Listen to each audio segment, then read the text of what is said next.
Hello friends, स्वागत है आप सभी का सोनमाटुल के एक और नए वीडियो में। तो इस वीडियो में हम लोग BA part 3 history honours paper 8 के लिए वीवीआर टॉप 10 क्वेश्चंस को देखने वाले हैं, जो 22 से 25 वाले के लिए काफ़ी इंपॉर्टेंट होंगे।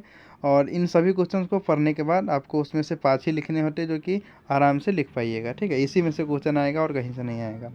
इससे पहले पेपर 5, 6, 7 के हम लोगों ने वीवीआई क्वेश्चन को देख लिया है। ठीक है, पेपर 8 के वीवीआई क्वेश्चन देखने से पहले एक बात बहुत ही इंपॉर्टेंट है, आप लोग स्किप मत कीजिएगा, मैं बताता हूँ सादा पेज पे। ठीक है, देखिए पेपर 8 में होता क्या है कि 2 पेपर होते हैं। एक पेपर जिसमें अमेरिका का इतिहास पूछा जाता है। ठीक है, ध्यान रखिएगा, अमेरिका का इतिहास। और दूसरा एक और पेपर होता है जिसमें रूस का इतिहास पूछा जाता है पेपर 8 में। तो आप देख लीजिए कि आपके कॉलेज में क्या है, रूस का इतिहास पढ़ाया जाता है कि अमेरिका का। या आपको मालूम हो, ज़्यादातर लोगों को क्या होता है कि अमेरिका का इतिहास ही रहता है। ठीक है, पेपर 8 में।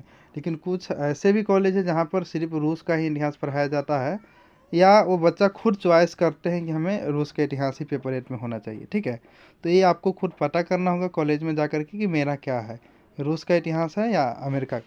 ठीक है, ये जो वीडियो है ये अमेरिका का इतिहास है, और इसमें वीवीआई जो क्वेश्चन है ये उन बच्चों के लिए है जो अमेरिका का इतिहास लिए है पेपर 8 में। ठीक है, चलिए क्लियर, ये आपको कॉलेज से ही पता लगेगा। और अगला वीडियो जो मैं बनाऊंगा वो रूस पे होगा। ठीक है, तो आपको इससे दोनों हो जाएगा, लेकिन आप लोग दोनों अलग अलग देखिएगा। अगर रूस वाले आपका है, रूस का इतिहास आपको पढ़ना है, तो वो आप उस वीडियो को देखिएगा। ठीक है, चलिए, ज़्यादातर लोगों का अमेरिका का ही इतिहास रहता है, इस बात को ध्यान देंगे। ठीक है, पिछले बार यही कन्फ्यूज़न हो गया था, तो बच्चों ने क्या कहा कि आपका बताया हुआ क्वेश्चन आया नहीं।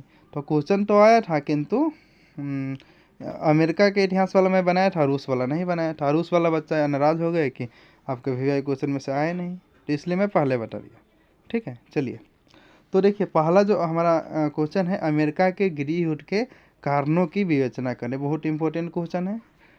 ठीक है, चलिए, और दूसरा जो क्वेश्चन है, अमेरिकी स्वतंत्रता संग्राम के कारणों को स्पष्ट करें, या इसी क्वेश्चन को ऐसे पूछेगा, अमेरिकी राज्य क्रांति के कारणों का वर्णन करें। दोनों क्वेश्चन एक ही है।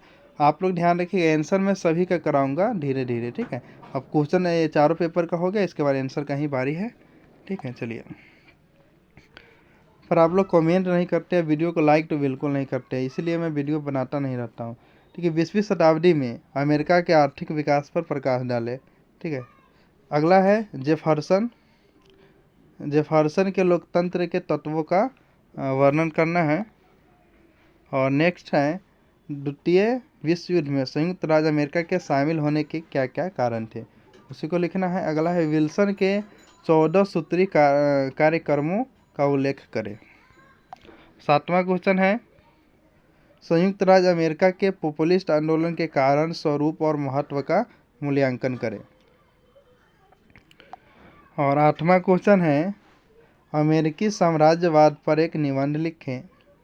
और 9वां है, थियोडर रूजवेल्ट के उपलब्धियों का विश्लेषण करें। रूजवेल्ट से 2 क्वेश्चन फिक्स है कि आपके एग्जाम में आएगा।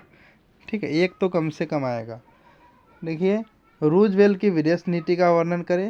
ये सारे क्वेश्चन एक ही जैसा है, आप समझ लीजिए।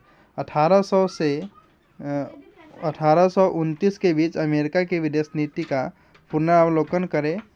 और अगला है, 2 विश्व युद्धों के मध्य संयुक्त राज्य अमेरिका की विदेश नीति पर प्रकाश डालिए। ठीक है, तो ये देखिए, अब अमेरिका का विदेश नीति हमेशा एक के जैसा रहा है, आप समझ सकते हैं। ठीक है, तो आपको कोई भी क्वेश्चन इनमें से पढ़े हैं, आपको कोई भी क्वेश्चन पूछ देता है तो आप तीनों का आंसर कर सकते हैं। ठीक है, क्योंकि अमेरिका के विदेश नीति में ज़्यादा बदलाव हुआ नहीं है कभी भी, चाहे रूजवेल्ट की विदेश नीति हो, या इतना के इतना बीच की विदेश नीति हो, या विश्व युद्ध के बीच की विदेश नीति हो, सब एक ही जैसा रहा है। ठीक है,